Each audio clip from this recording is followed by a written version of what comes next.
Our journey begins in the unlikeliest of places. 19th century St. Petersburg, at the entrance to St. Isaac's Cathedral. The city cold, the early morning mists dissipating with the approach of the sun, and our boots caked in mud. The year is 1860, and while St. Petersburg stands regal and proud, its inhabitants are nowhere to be found. It is quiet, too quiet.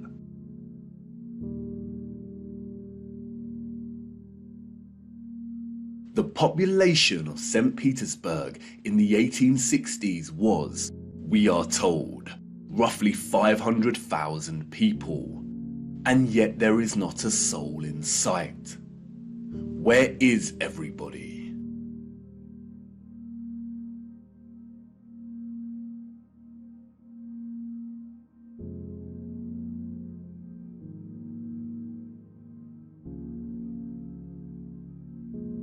The long shadow of Alexander Column gives us a clue as to the time of the sun's journey above this region.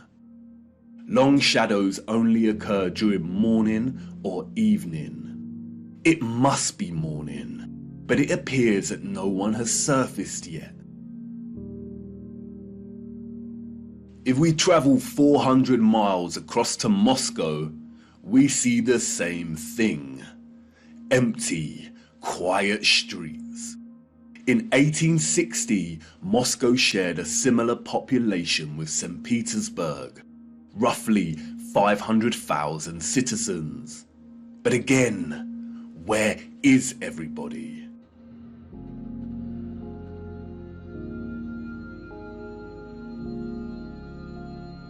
What about the rest of the world during this time period? Edinburgh, Scotland, 1840s.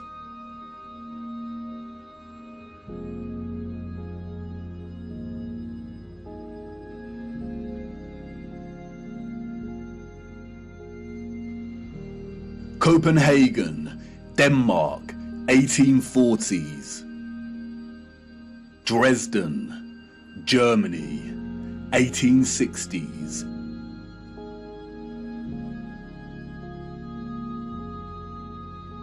Rio in Brazil, 1860s. Toronto, Canada, 1860s.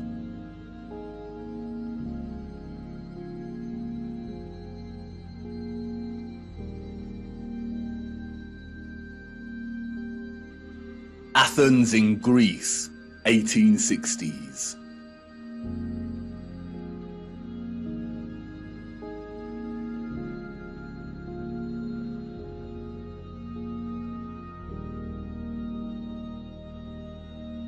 And then London, finally, people.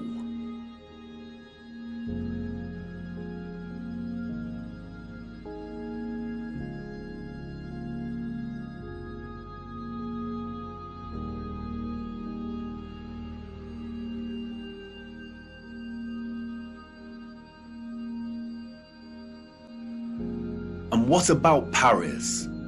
People, life.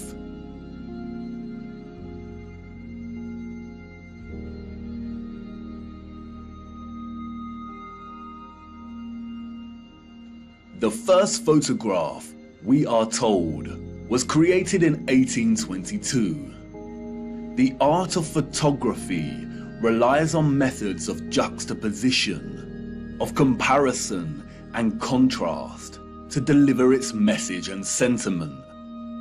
In these old photographs, we do not find the same deliberate techniques of juxtaposition that contemporary photographers craft into their art, but rather we find natural contrasts that are so important and central to navigating through our deceptive history.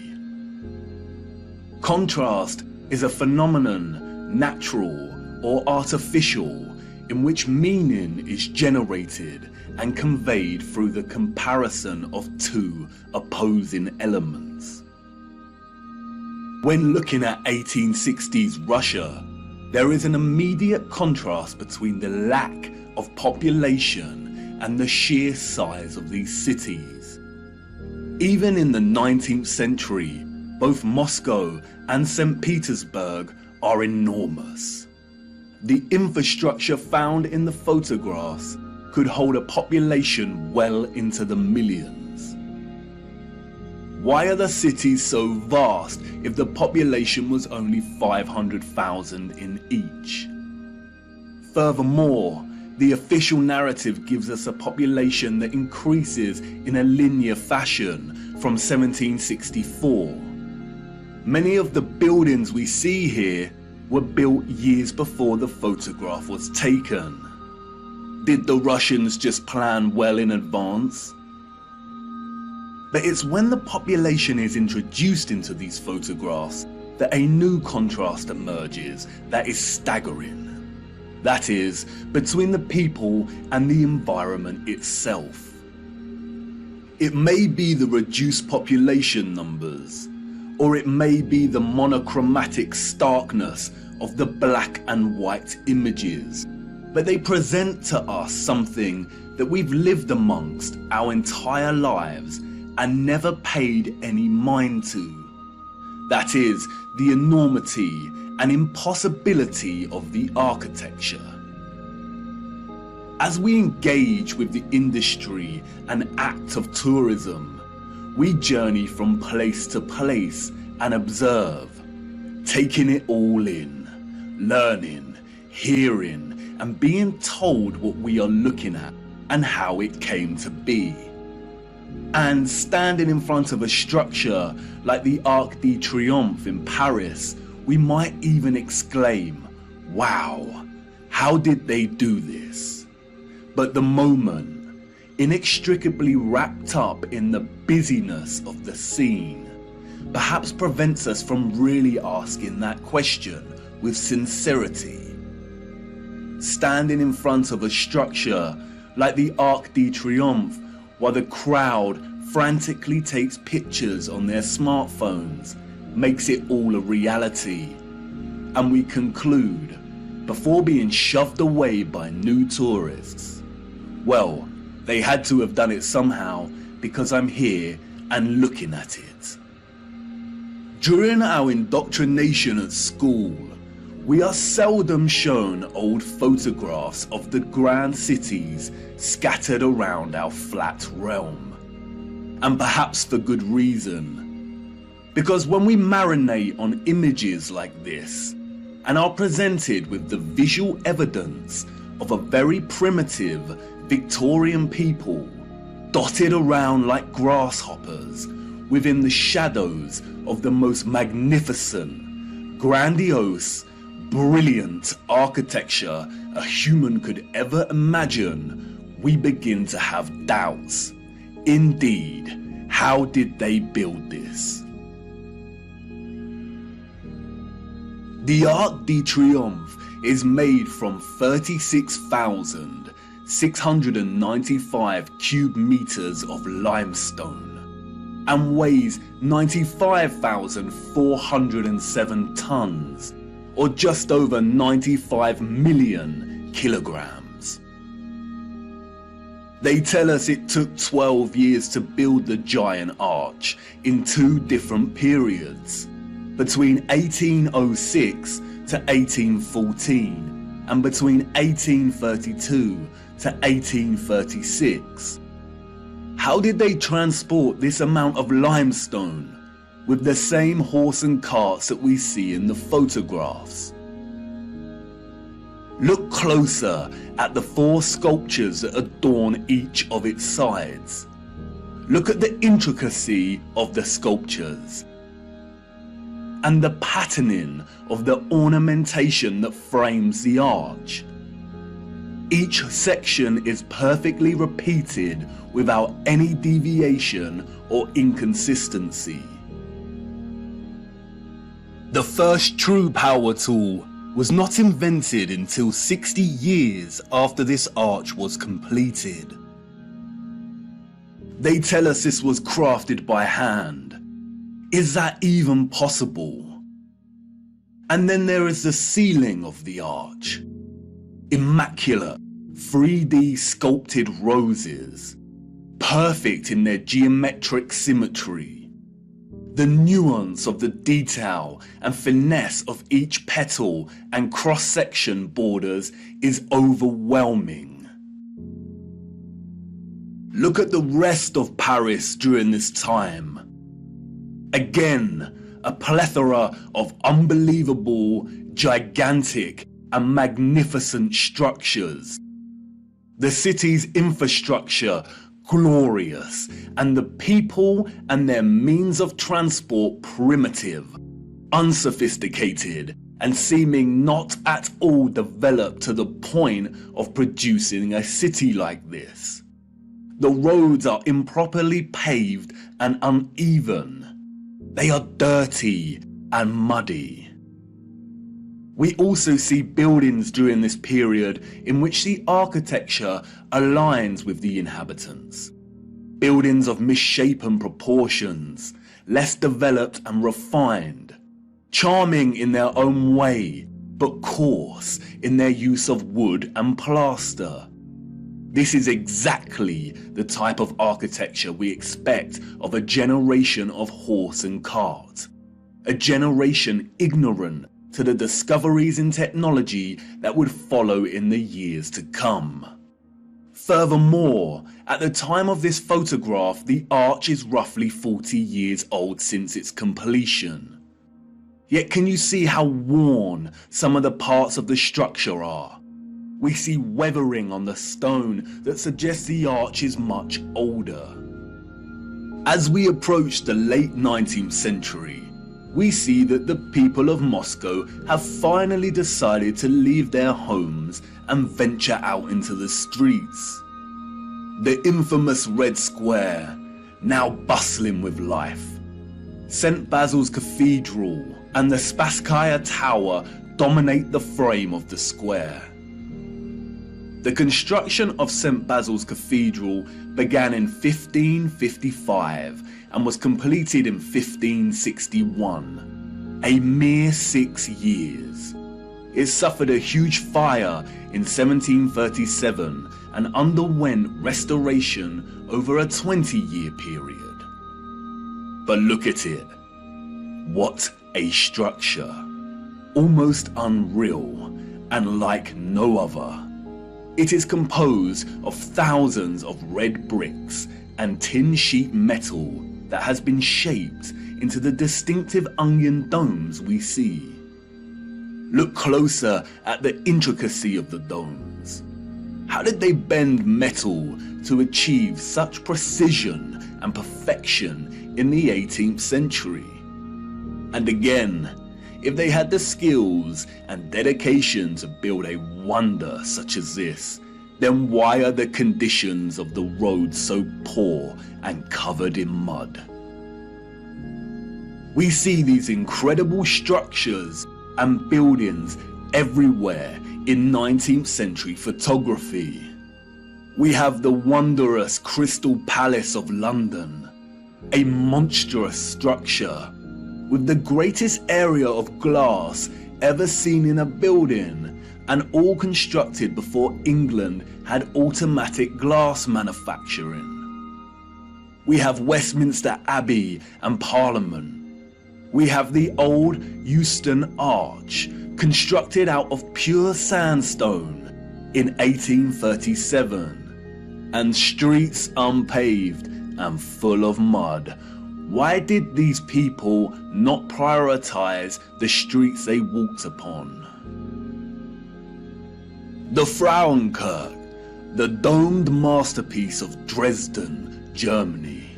Its intricate and opulent splendor in direct contrast with the beat-up wagons and horse-pulled carts of the people below, a people dependent on the bare necessities. A people completely dwarfed by its size and majesty.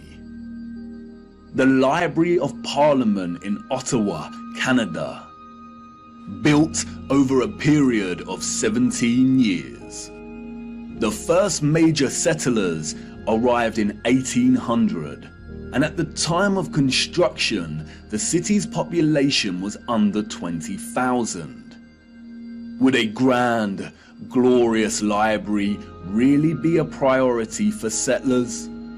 Why does the building look like it's been cropped out of Europe and pasted into Canada?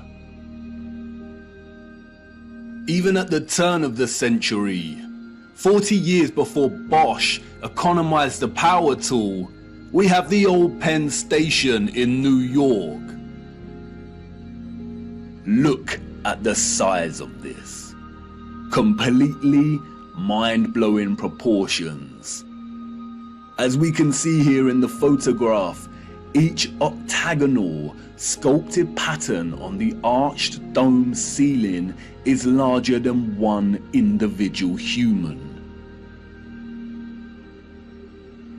Look at the gigantic columns and detailed acanthus leaves decorating the tops of each pillar. They tell us this station took 6 years to build. 6 whole years. Yeah, right. Why are we so gullible? Even without access to modern power tools, printable construction pieces, and crane technology, we could not reproduce this today. And more importantly, we don't reproduce this type of architecture today. The official liars of our world have an umbrella term for this type of architecture that we see in North America. They call it historism. Historism is a term coined to describe a style of architecture that is revival in nature, or in other words, copies the style of another period in time. The grand arches and buildings with giant columns we see are built in the classical or Greco-Roman style, and the cathedrals are built in the Renaissance and Gothic styles of medieval Europe. Components of these particular styles of architecture feature large spires, arched windows, towers, turrets, domes, arcaded arches, sculptures, enormous doors, circular geometric windows, columns, clock faces, and bell towers. Traces of this impossible architecture are literally found everywhere, in every city and across our world today.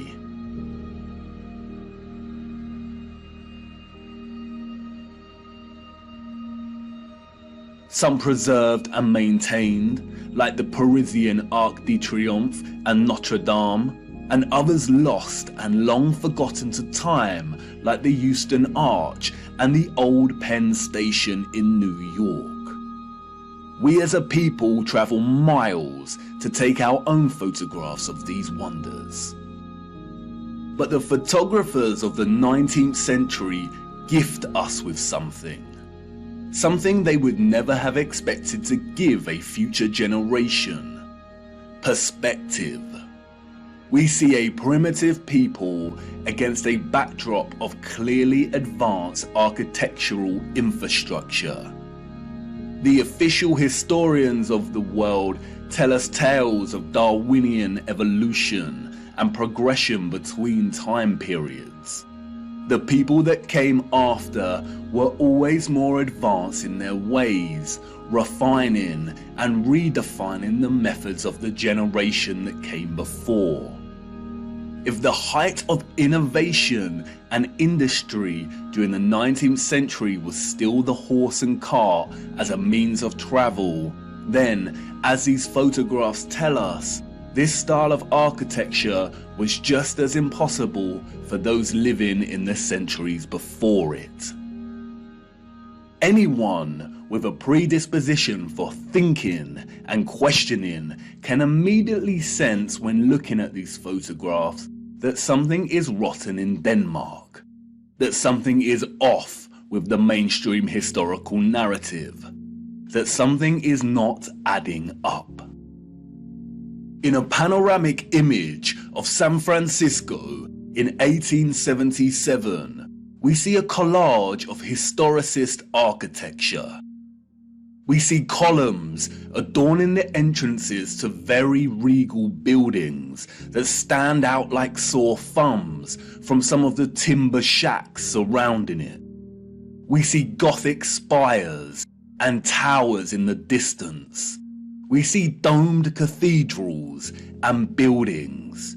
We also see just how sprawling and huge the city has become. In 1846, there were under 500 Mormon settlers living on the area of land in which we now call San Francisco. It was frontier land and ready for the taking. Between 1848 and 1849, with the start of the California Gold Rush, the population increased from 1,000 people to 25,000 people. 28 years later, this panorama was taken. The population at this time, we are told, was getting close to 200,000. Who in their right mind would believe this story? Does this look like a city of 200,000 people? Without any modern technology, power tools, automatic manufacturing, electric motors. A people in a strange, unfounded land, just making their mark. Do we really believe that a burgeoning people built this entire city in just 30 years? And again, such quietness, such stillness. This is a photograph of an empty city.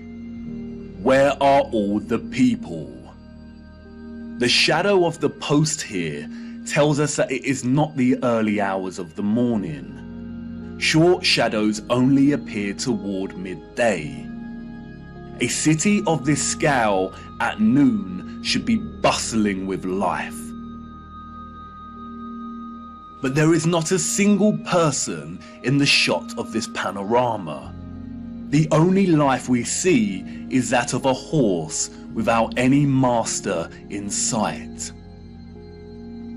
It seems highly unlikely that all the people were told to stay indoors because a cityscape photo shoot was taking place. And this silent scene becomes all the more eerie when we consider that there is intention behind the lens. Someone was there, standing at a vantage point and taking this photograph. But who? And for what? And what are the chances that in the 19th century, during similar decades, we see deserted Russian, European, and North American cities photographed like this?